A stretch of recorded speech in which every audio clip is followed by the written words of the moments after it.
Hello, it is Meg Linehan. Welcome to Full Time. And guess who is back with us? Oh my gosh. It is Tamerra Griffin. Tamerra, how are you? Oh, it's so good to be back. I've missed you guys. I've been good.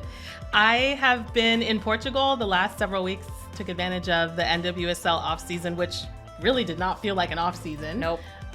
But I went on the trip anyway, and have been enjoying a lot of good tinned fish, a lot of fresh oranges, been getting a lot of writing done, a lot of rest. So it's been good. But I've missed you guys. I know. I just feel like, we're in this weird in-between week. The Challenge Cup has happened. The NWSL is starting. We obviously have the second half of the season preview to get to, but yeah, I mean, I just feel like we gotta take a beat and actually hang out with each other for a minute, because I feel like I haven't seen your face in a month, minus watching the Amazon Prime Video documentary. Obviously, we got your the fix with Tamerra on that, but what's favorite? Have you seen anything cool? How are you exploring Portugal? Yeah, it's been a mix. I went on this trip because I want to do some writing, and the writing is sort of related to Portugal. The writing is set here. And so I have been both locking myself up in my Airbnb and looking out the window at the water, and also trying to get out so I can, immerse and soak up some of the culture. I've been to actually a good number of soccer games, a lot of Benfica sporting matches.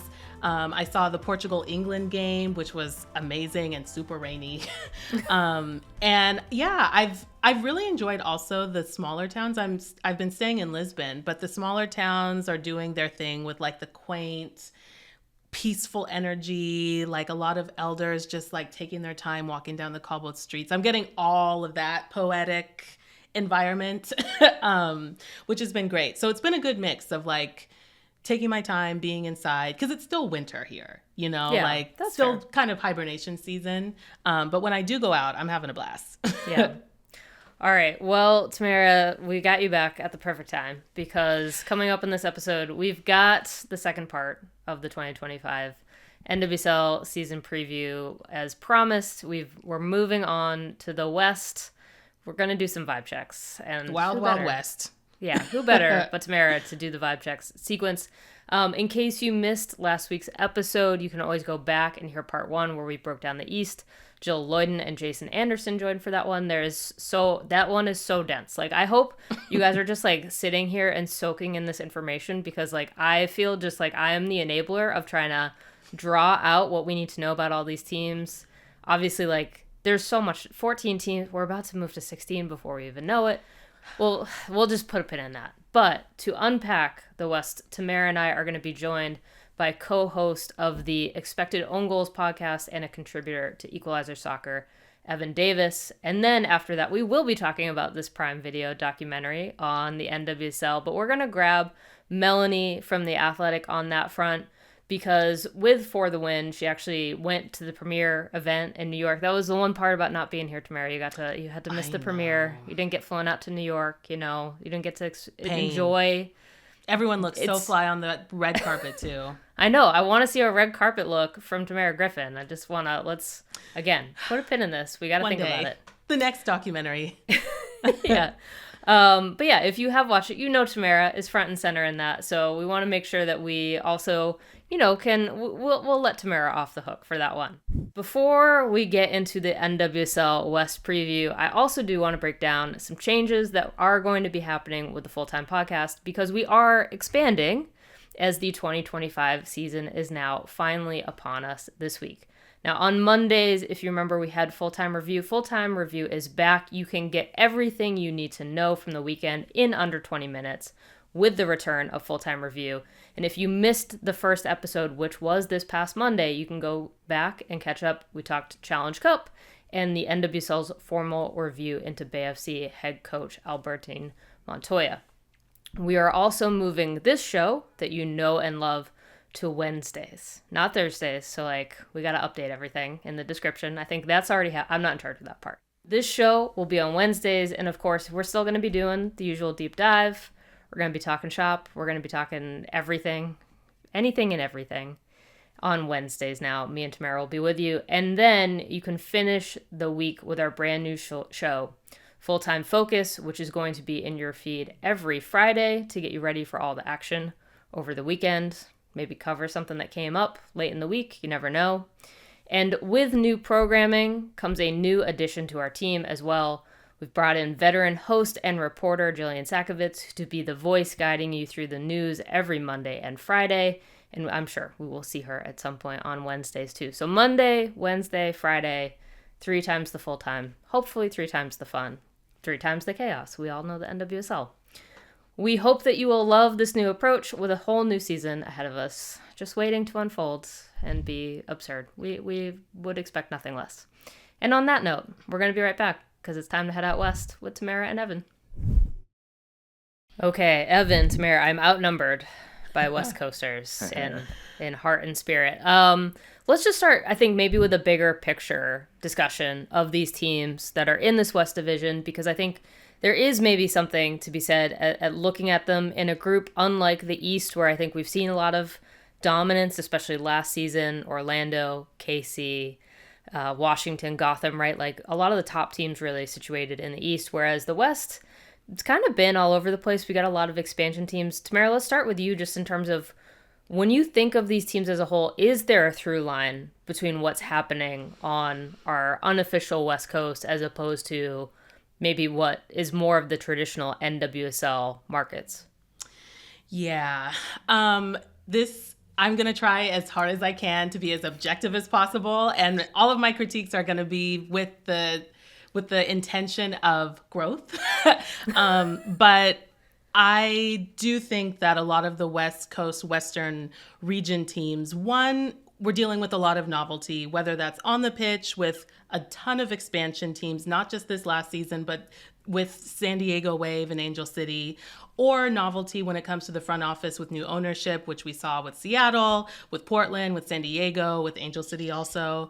And I think that combined with a different kind of novelty too. I mean, when you think about like historically, literally in the US, westward expansion, it's going to take some time for things to gel. And I think that as a California native, I know that my people, both Californians and West Coast folk in general, we love a vibe. And sometimes we can allow the desire to curate a vibe to overtake or be prioritized over the work that actually needs to be done. I actually made a joke about this last season on Twitter, RIP, and I was sad to see how that actually ended up playing out. But I do have hope for this season, maybe not for all of the West Coast teams, because let's be realistic, but I do think that we will start to see now the results of some of the work that maybe started happening toward the end of last season in the NWSL. I'm thinking specifically about Bay FC. But it remains to be seen because at the same time, we're still dealing with a ton of new teams and there's a lot of volatility there. Yeah, volatility might be a good word. Evan, just in terms of, we've spent plenty of time in Portland over the years, right? That is historically one of the strongest teams in the NWSL.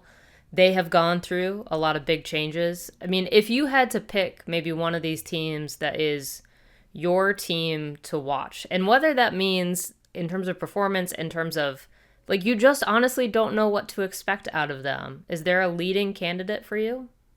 I think that the Utah Royals might be that pick, which might sound strange, but for a team that had so much struggle in the first half of the year and managed to turn it around and put something kind of respectable on the field after the Olympics break, they have done a lot of they've made a lot of activity in the off season, bringing in Alex Loera, bringing in Aisha Solorzano, and that's just scratching the surface.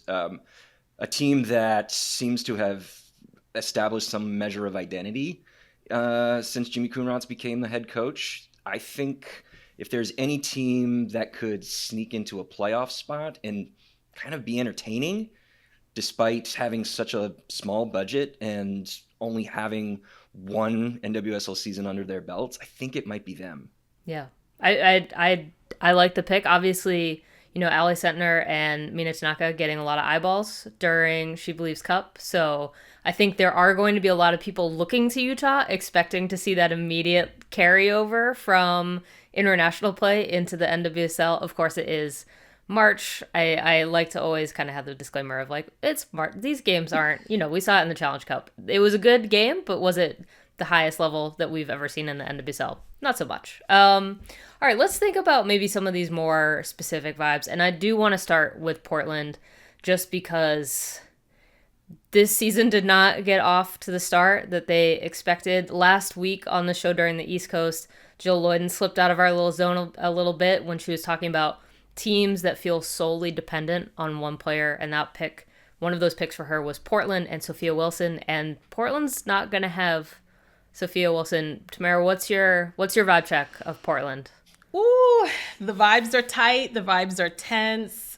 I mean, this is a classic, like you have your straight A student who is calling out sick the day that the group project is due, except the group project is like the whole season.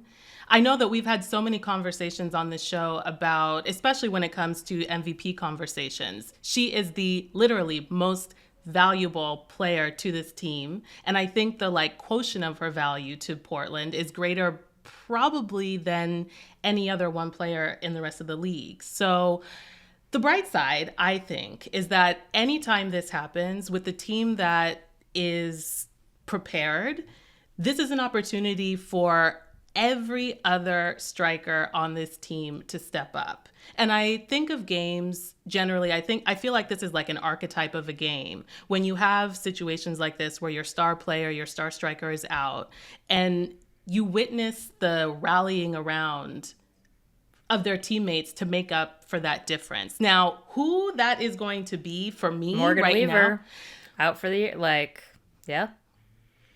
That's really the question. I do think that has to be the primary objective for Portland, is figuring out how to make up for the Sophia Wilson-sized hole in this team.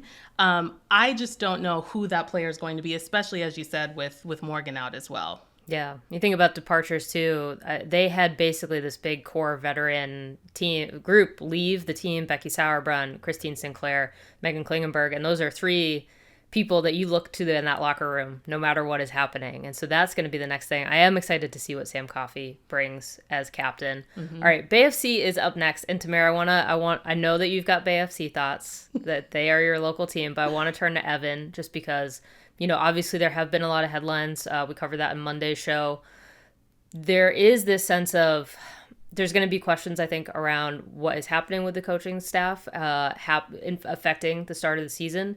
But when you think about the departures from this team, Dana Castellanos was obviously the big headline of this offseason in terms of departures, who they've brought in, which is generally younger players. I mean, but there hasn't been as much turnover as we have seen from other expansion teams. So, Evan, what are you thinking in terms of, Bay FC, again, had that momentum at the end of the year. Can they keep it up? I mean, I think they can. They had a very specific strategy coming into the league, which was to grab headlines in the right way, with signing Asisat Oshwala and Rachel Kundananji.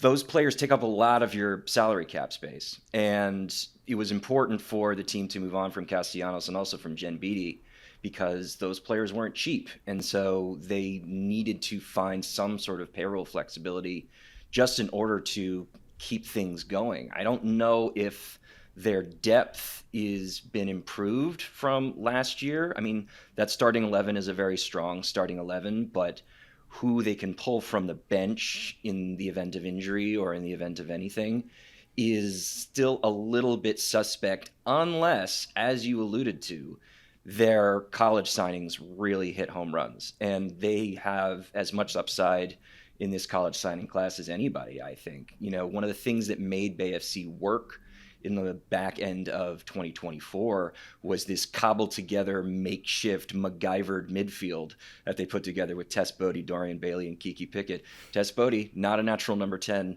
Kiki Pickett, not a natural number 6, but they really made it work and shored up a lot of their defensive issues. and allowed, an individual star like Kundananji to really shine. And that's not even to mention the fact that they're going to get a full season out of Penelope Hawking this year. So if they can figure out a way to get, and the players I'm referring to, of course, are Taylor Huff and Hannah Bebar, to maximize their potential. And I think Bebar is somebody who I really, really like. If you look at her statistical performance as a two-way midfielder in college against the best opposition, she is a positive outlier in both phases of play. And if she can hit the ground running, which will be a challenge, she hasn't left Duke yet. She's finishing up her studies, so she's not going to join the team till, several weeks into the season.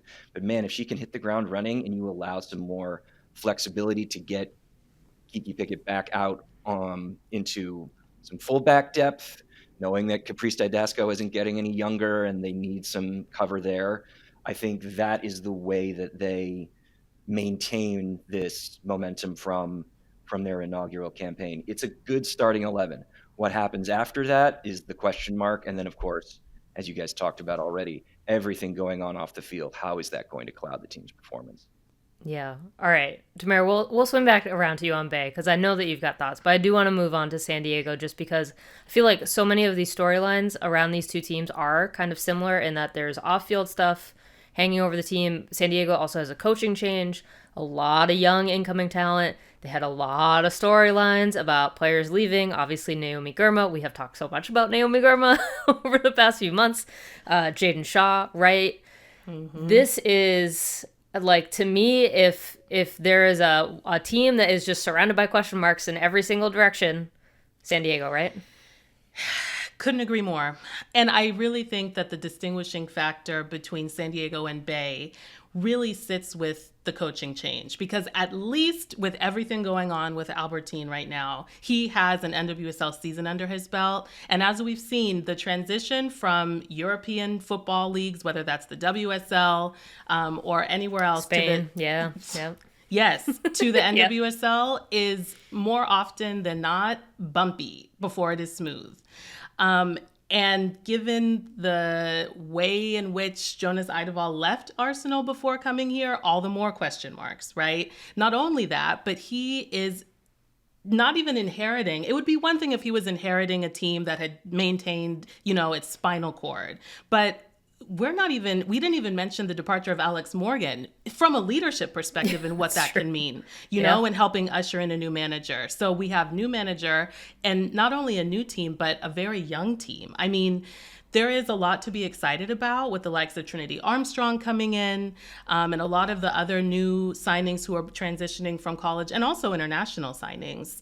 I am expecting, though, San Diego, at least in the first half of the season, and I'm being kind of generous and optimistic about that, vibes-wise and even performance-wise, I'm expecting it to feel a little bit like the beginning of the Utah Royals' first half of last season.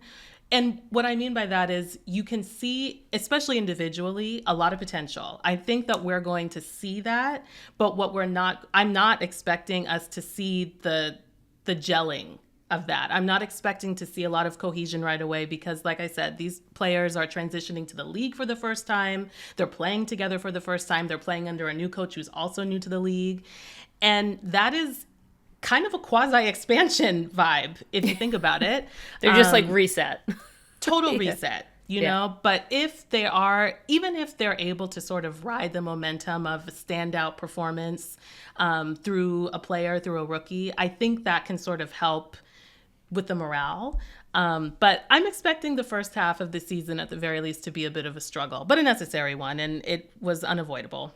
Yeah, that's fair. All right, Evan, I know that you already told us that you want to watch Utah Royals, but let's dig in really quickly just in terms of, I think, like, how serious do we think this team is right now, right? Like, I think you talked about budget a little bit. I feel like Utah, they're going to, in 2026, eventually have a natural new rival in Denver.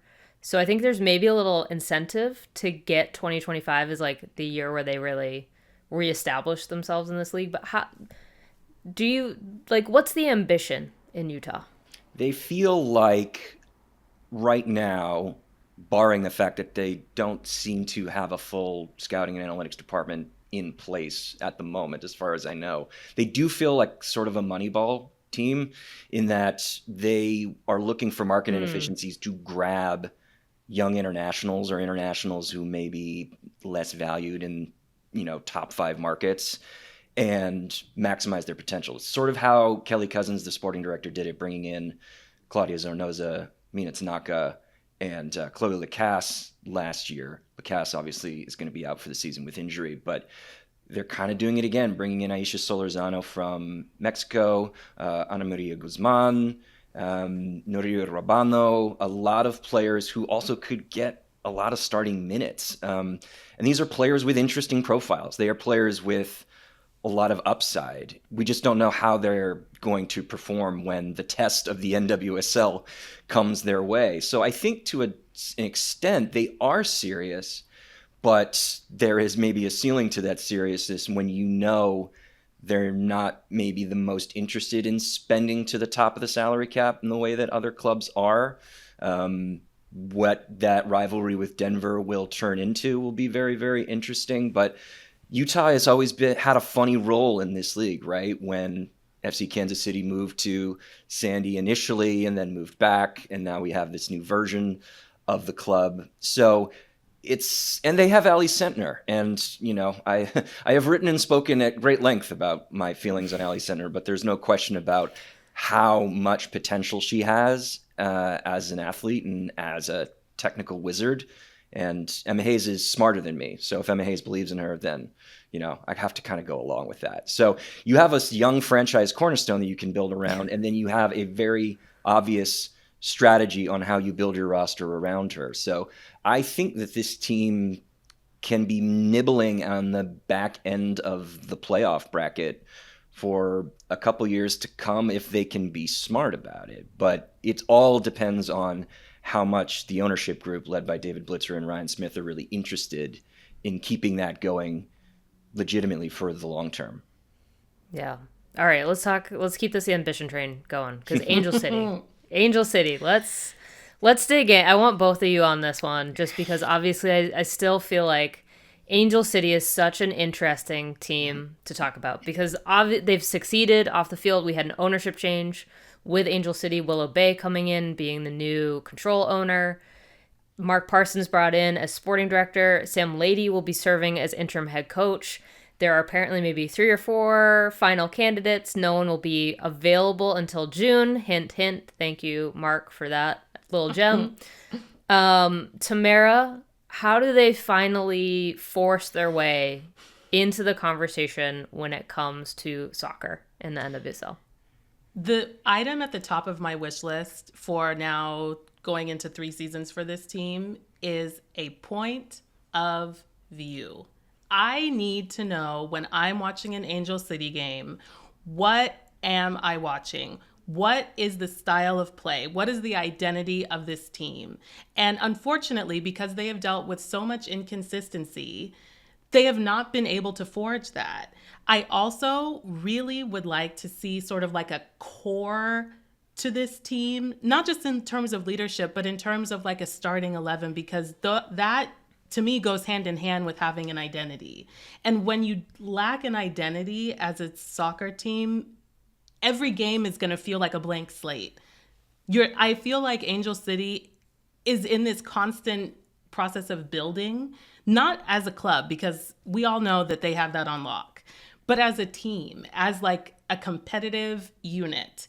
I am still waiting to see what that looks like. Individually, yes, lots of talent, though I was personally probably the most sad about Madison Curry's departure from the team. I thought that she had the potential to be one of those young players that could sort of be built around the way that they are clearly going to do with the Thompson sisters, for example. But I think that they need a point of view. And it's unfortunate that whoever this incoming manager will not be able to start the season with them, because they are already way behind, I think, when it comes to crafting a team identity. That said, and this is going back to vibes, the team seems very locked in. You could tell that they have been disappointed with the way that things have gone, the older players. And it does seem like they are tightening the screws in that way. With the new training facility, that always adds to morale. But without a point of view, I'm not expecting things to feel or look very different for Angel City. Evan, if you had to, in an ideal world, design what the Angel City identity, like, do they have the shell? Like, are the pieces there just waiting to be assembled like a jigsaw puzzle, or is there still a lot of work on that front? I and my XOG co-host Eric Morgan recently sat down with Mark Parsons, and he laid out what he believed the identity of the club was going to be, which is that he wants them to be creating chances and progressing the ball and being really entertaining and getting the fans energetic. And he also wants to have control and keep possession and not be so leaky at the back.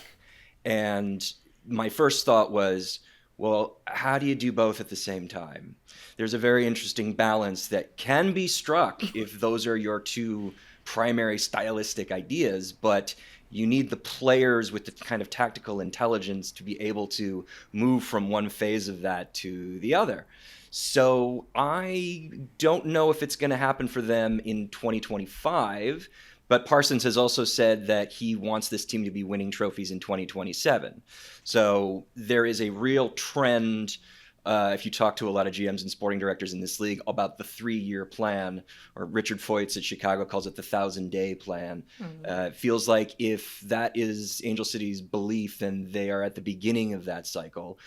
But at the same time, Parsons is really excited about the players that they have, bringing in Savvy King, who can play center back or fullback, bringing in Alana Kennedy, who's been a center back with Manchester City, but he wants her to play next to Katie Zellum in the midfield.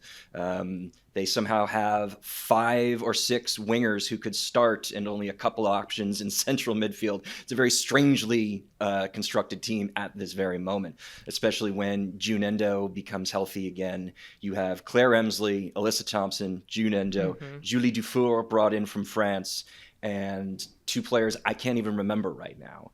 It is a very top-heavy group with questions around striker, questions around central midfield, and a GM and sporting director who is looking for a head coach to instill a very energetic, attacking, progressive, entertaining, yet controlled and disciplined and possession-happy group. I live in Los Angeles. This is my home market. I will be at BMO Stadium for the home opener on Sunday. It is going to be a very interesting contest, to say the least, but I don't know if 2025 is their year. I think that's fair. It is definitely, you talk to Mark, it's very clear that it is a long-term project, which I think is at least honest, but probably not what Angel City fans are going to want, just based off of this team's performance since they have started. All right, Seattle. Evan, I want to go back to you on Seattle just because this is the one where I do think there are going to be questions around, Laura Harvey's contract is going to be up. Has she kind of hit the threshold of like where she can take this team? Obviously she's been kind of in contention for various jobs throughout the years, and I think she obviously she's like probably the best known coach in the NWSL, I would say, at this point. So where do you see their ceiling? Because obviously they have had a decent amount of turnover in this offseason. Lynn Biondolo coming in, obviously one of the bigger marquee signings. What's the vibe check for Seattle? I worry at the moment. I don't, one of the running themes here that we're getting at with a lot of these West Coast teams is they're either expansion teams or they have undergone not only ownership changes, but also GM changes, head coaching changes, sometimes all 3 at once. And Seattle hasn't necessarily had to deal with the GM and head coaching issue because Leslie Gallimore and Laura Harvey have been there for a while.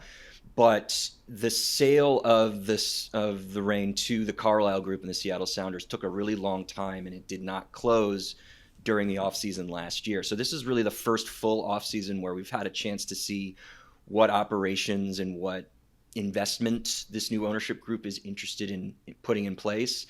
And either it's not a great situation or they're kicking the can down the road for another year. Harvey is the longest tenured coach in this league. I mean, I think I saw that she has coached 170 regular season games. She's the only head coach to have been a head coach for at least some handful of games in every single regular season that the league has had, because we're not going to count 2020. she is the Seattle Reign. It is not really hard. It's not easy to think of what the team can be, especially since she came back in 2021. So I have also worried about their long-term planning. I think their run to the NWSL Championship game in 2023, they rode a little bit of luck to get there. They had no strategy in place for the offseason because of the uncertainty around the sale of the team last year and couldn't bring top market free agents in. And then this year we have their acquisition sort of living at two extremes, right? Lynn Biondolo, her talent speaks for itself, but she's not getting any younger. And then at the other end of the spectrum, we have Jordan Bugg and Emery Adames, who can't legally buy a drink at a bar.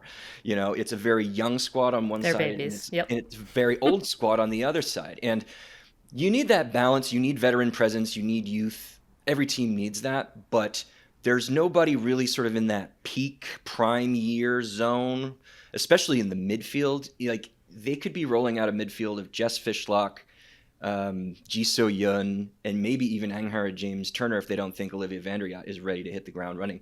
Like, that is tough, I mean, Fishlock's going to be 37. Ji is in her mid-30s and had a tough time coming to the NWSL last year.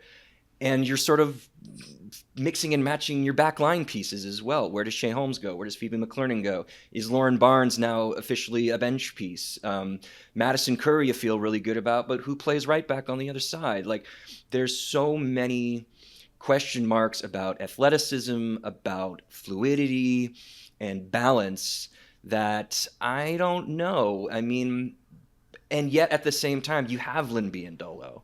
And maybe that will be a better balance in attack with Jordan Huitema than Bethany Balser was with Jordan Huitema. So there is such a large, compressed level of talent in a lot of these groups. Our show partners with American Soccer Analysis to develop a preseason projection model. And so many of these teams we're talking about today fall between like 5th and 10th, but their playoff odds are still between like 48% and 54%. It's such a compressed group. And we know in this league, just takes a couple of weird bounces of the ball for you to all of a sudden be playing a home game in the playoffs or not making the playoffs at all.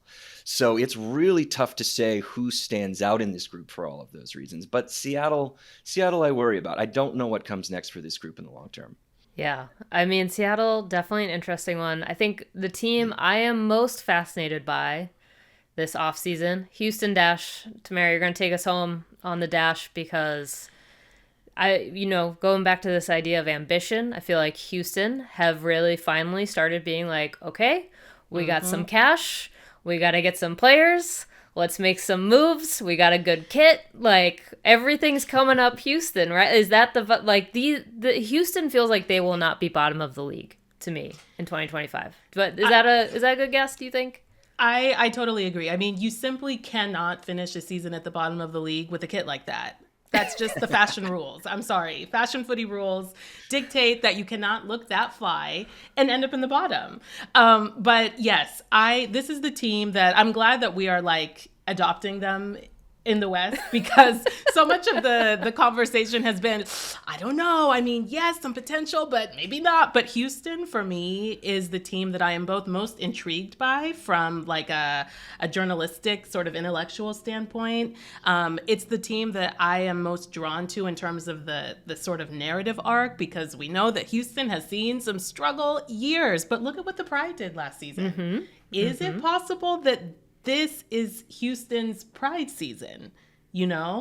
I would actually love for that to be the case. They have all of this extra money after Tarsiane left and is now at Lyon. I think that they need to either use that money to find a replacement or invest in a player who can get on the end of Yasmin Ryan's crosses, because those are going to be coming and they need to capitalize on that. That's why they signed her, I assume, among all of her other qualities, of course. But this is probably the most excited that I think, setting aside actual Dash fans, that I think NWSL folk have been and like should be about the Dash. They're putting the pieces together. They've got a new GM. Yes, the sale is still up in the air, question marks around that. But what we're seeing in terms of the changes in personnel on the field, I think the excitement quotient for what we're going to see this team be performing is higher than I can ever remember it being. So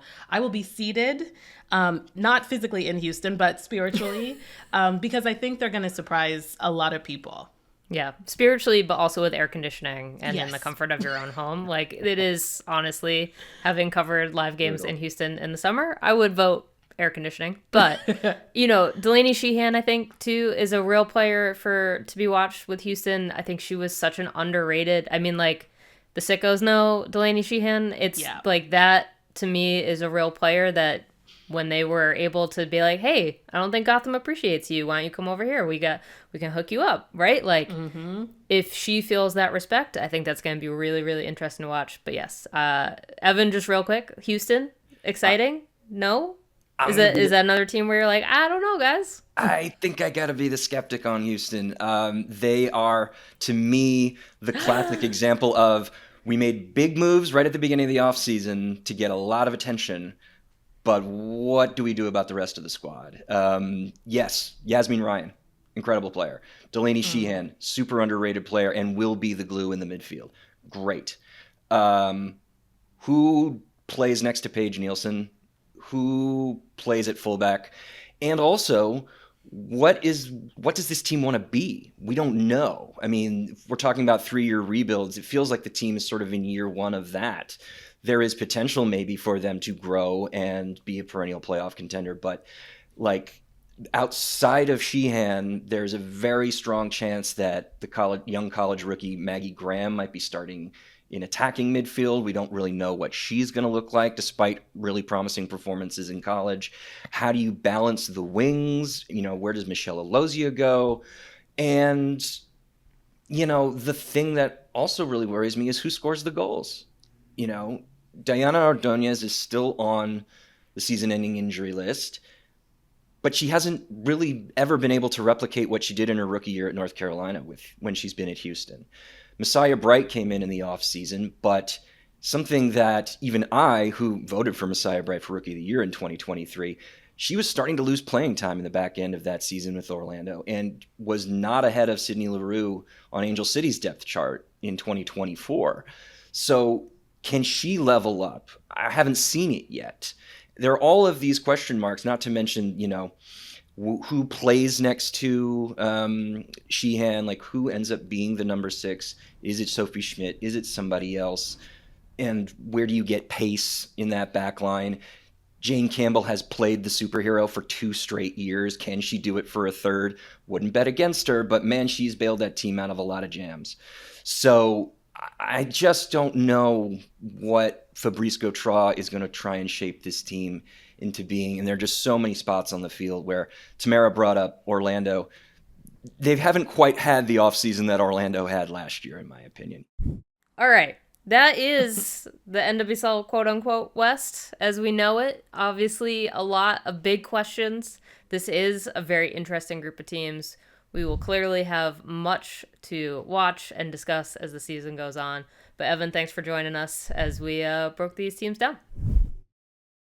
All right, Melanie. First, even before we get into this conversation of the Prime Video documentary For the Win, I do want to say, like, if you have not watched it, is probably for the best that you watch it. Though, like, can there be spoilers for a season that's already happened? Unclear. You're not going to be shocked by the fact that Orlando Pride won the championship, for instance, but we will talk about specific choices that were made in this documentary. And Melanie, I want to start just honestly, like, with what you learned. You went to the premiere, you've talked to the folks behind making the documentary, the director, Jessica Berman, NWSL commissioner.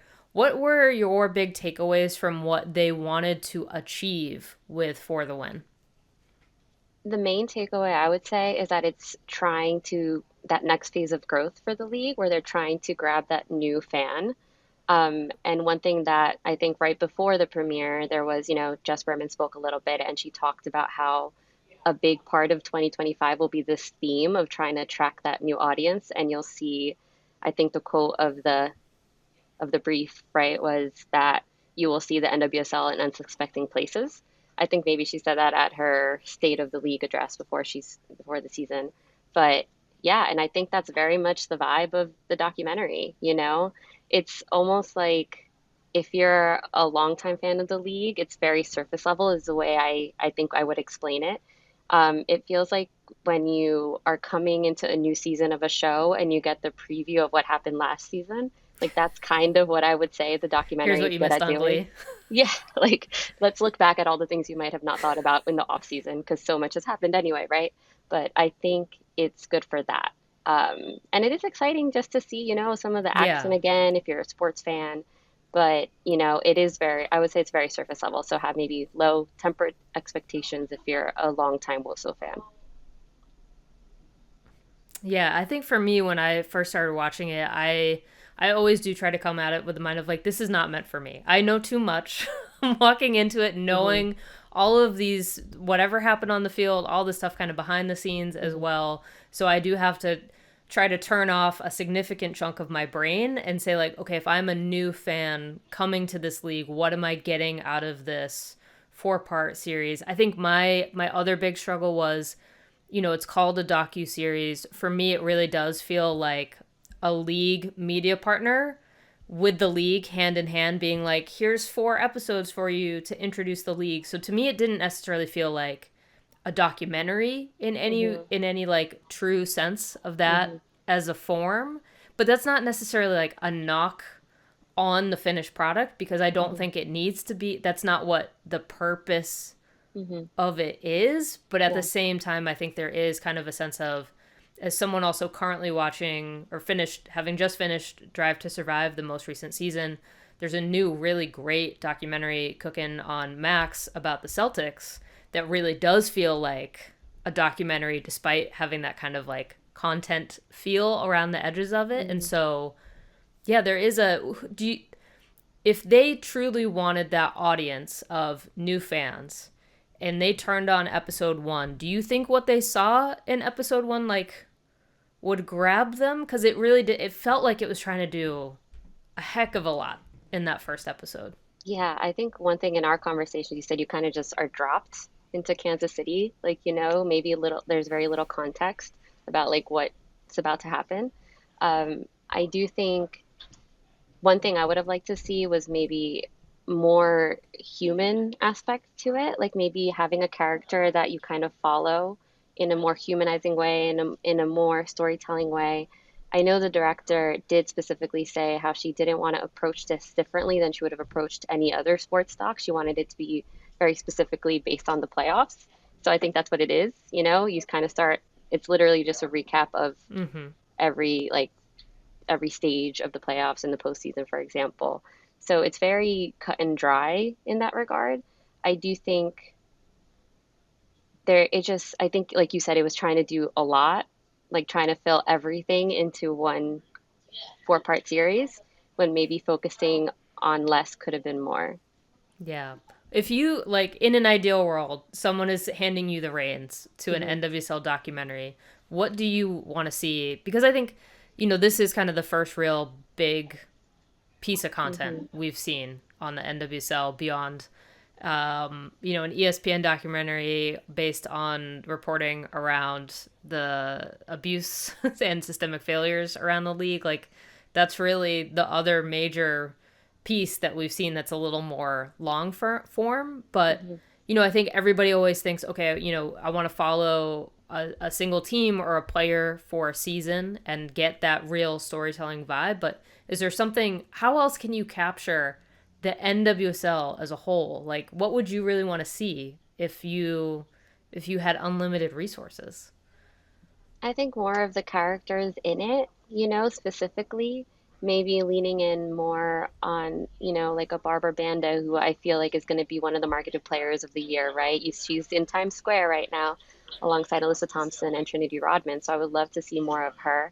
I would have loved to see, I know one of the things, Raj Bennett, no knock on him. I would have loved to see maybe Sam Mewis, maybe if it is a new fan, maybe it isn't someone Mm-hmm. as far reaching as a Raj Bennett if you're trying to capture new audiences.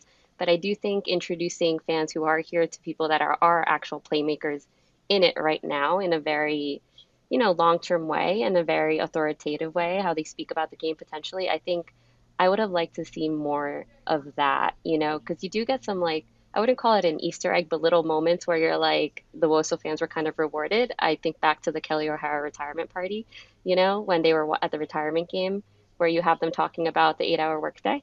I think that was like a nice little nugget. And like Yeah. when you hear Lynn Biondello talk about how, Orlando Pride of before winning, it's just like little nuggets like that that I think reward fans that are a long time that, oh, I get it. But, I think maybe staying true to that would have been, I think, great. And I think new fans will get it. It's not to keep them out of it. I think they'll eventually Yeah. understand the references. Yeah, I think your point about Raj Bennett is really interesting because that was another reason why I frequently kind of felt like, okay, this is more content, just because Hmm. his voice is honestly feels like unrelentingly positive and just having covered the league, like there's a Yeah. lot to be positive about. There's a lot Hmm. to put into a more nuanced conversation. There's a lot of Hmm.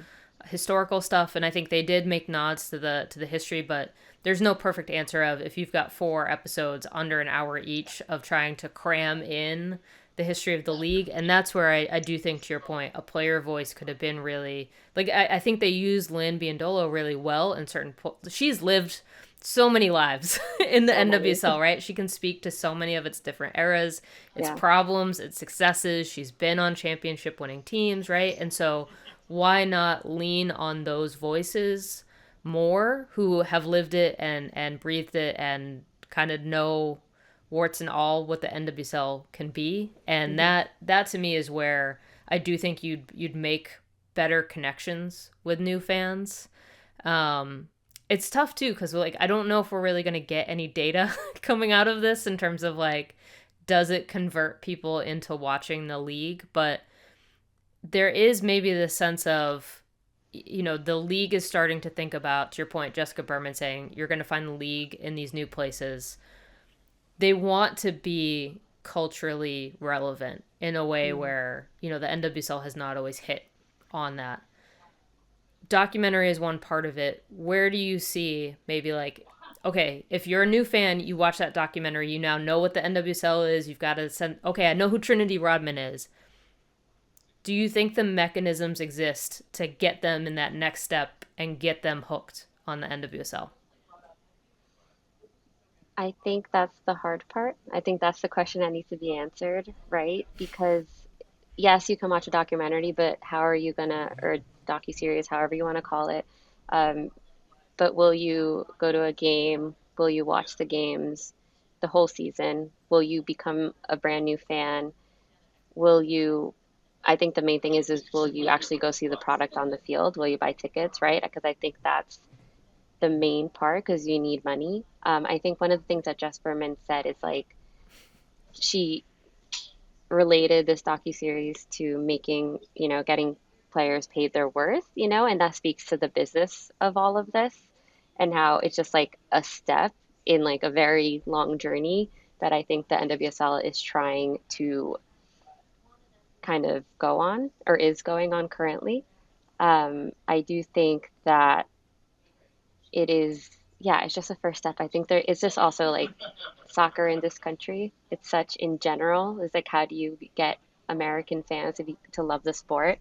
Obviously, it's very unique in women's soccer specifically, where I do think there is a very different fan base than say men's soccer, for example. I think, but that is something that I think we will see what else the NWSL does in 2025. I mean, we saw the Unwell partnership, right? Which I know Jess Berman leaned on a lot in her press conference heading into the 2025 Mm-hmm. season. Um, I'm not that audience potentially. I don't, not to knock on that. I think it's a Neither of very, us are that audience, correct? yeah, Yep. not that it's a knock on it. I think it's a very strategic audience, right? It's a very strategic partner for the NWSL. I mean, I am a Bachelor fan. I did hear Kelly O'Hara on Nick Viall podcast, for example. So it's like we'll see what happens in 2025. And I think the end result will be like, will we be ahead of the championship game at the end of the season what the numbers will be, kind of like how we saw last year when Jeff Berman was saying the first year of the media deal was XYZ. Like, I think we have to kind of wait and see. Yeah, but I'm very curious. I have a lot of questions that I'll kind of be paying attention to this year. Yeah, definitely something for us to follow over at The Athletic. But Melanie, thank you for hopping on to talk for the win. Yeah, thank you for having me. All right. Did you know that The Athletic has partnered with Yahoo Sports to provide free best-in-class coverage of women's sports? You can check out the Women's Sports Hub at sports.yahoo.com/women's-sports. Again, that link is in the show notes for you. It's a lot. This has been Full Time. My name is Meg Linehan. Thanks to Evan and Melanie for joining us. And of course, it has been a blast having Tamerra back. You can find me on Instagram and Blue Sky, and you can follow the show at TA Fulltime on YouTube, Instagram, and TikTok. Yes, so good to be back. And looking forward to this season. I mean, there is a lot to look forward to, a lot of question marks, as we said, but it's going to be great. That is the one thing that we can guarantee. You can find me stuffing my luggage with as many cans of sardines as humanly possible and continuing to practice my Portuguese on Instagram and Blue Sky. All right, Full Time doesn't happen without podcast producer Theo Lloyd Hughes, video producer Leah Griffin, and executive producer Emily Olson. Full Time Focus is going to be waiting for you for the first time this Friday. Full Time Review happens on Mondays. We will be back with you on Wednesday. Wednesday is our new day. First weekend of the regular season coming up. It's all happening. Yeah, thanks for listening. Bye.